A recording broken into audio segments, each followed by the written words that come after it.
बिस्मिल्लाहिर्रहमानिर्रहीम। अस्सलामु अलैकुम वरहमतुल्लाहि वबरकातुहू। प्यारे सामाईन, आज हम अल्लाह ताला के बहुत ही प्यारे नामों अल-काबिज़ और अल-बासित के वज़ाइफ का ज़िक्र करेंगे। सामीन कराम, रिज़्क में कुशादगी, गुनाहों से बेरग़बती, शोहर और बीवी के रवैयों में दुरुस्तगी, दुश्मन के शर और खौफ से निजात, वसवसों और कसीफ ख्यालात से निजात, कर्ज की अदायगी, बदखू और सख्त गिर शख्स के रौब से निकलने के लिए अस्माए इलाहिया अल-काबिज़ और अल-बासित के विर्द से मदद हासिल कर सकते हैं। अल-काबिज़ और अल-बासित अल्लाह ताला की सिफ़ात हैं। अल-काबिज़ के मायने तंगी करने वाला, महदूद करने वाला, वो जो हर चीज़, हर वसाइल पर काबिज़ है, जब चाहे रूहों को कब्ज़ कर दे, जब चाहे रिज़्क को तंग कर दे, जब चाहे इस दुनिया के वसाइल को समेट ले। इसी तरह अल-बासित के मायने कुशादगी करने वाले के हैं। अल्लाह ताला अपनी रहमत से जिस बंदे का रिज़्क चाहें कुशादा कर दें और जिस बंदे के दिल पर चाहें अपनी रहमत को वसी कर दें और जिस बंदे को चाहें वुसअत इल्म अता कर दें।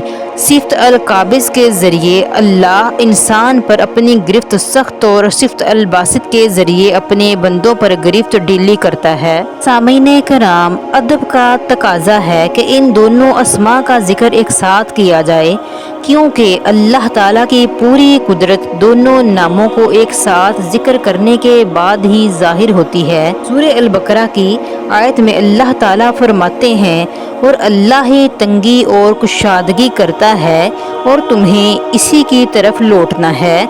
इल्म आदाद की रूह से इसमें इलाही अल-काबिज़ के आदाद 903 और अल-बासित के 72 हैं। वसवसों से निजात के लिए इसमें इलाही या काबिज़ का विर्द।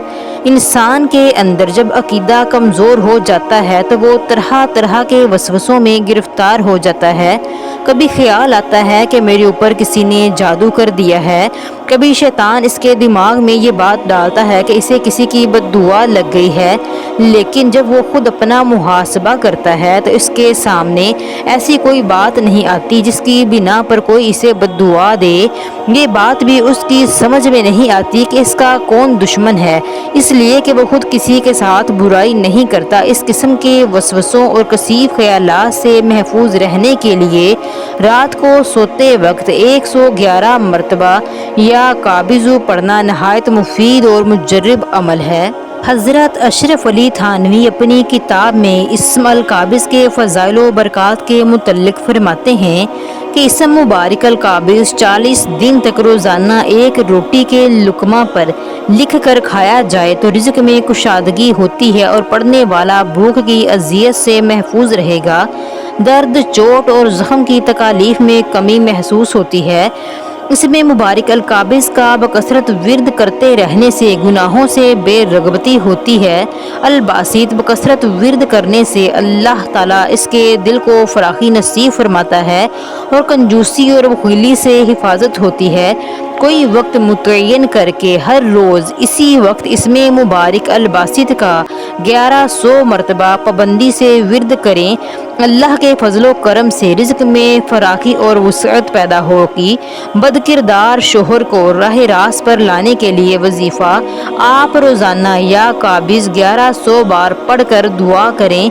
अल्लाह ने चाहा तो इसका दिल बदल जाएगा और फिस्को फजूर से परहेज़ करेगा इंशाअल्लाह। जज़ाकल्लाह खैर। खुश रहें, खुशियाँ बाँटें। प्यारे सामाईन, मेरे इस चैनल को लाइक, शेयर और सब्सक्राइब कीजिए। जज़ाकल्लाह।